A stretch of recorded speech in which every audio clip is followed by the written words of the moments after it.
Nung nakaraan, sinorprise nila Ninong at Ninang si Lolo at Lola. At ngayon, makakasama natin sila sa Davao para mabisita ang yumao naming tsuhin. Pero bago yan, samahan nyo kami dito sa Park and Fly. Dito natin iiwan ang ating sasakyan. At ngayon, bibiyahe tayo papuntang airport para pumunta sa Davao. Pagkarating sa airport, agad naman kami humanap ng mauupuan.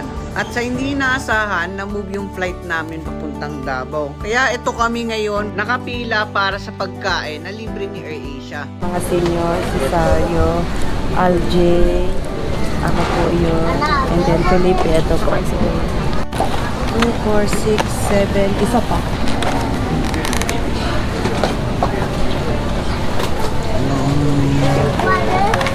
And water, 8, 2. I want water. And I like it. 8 water.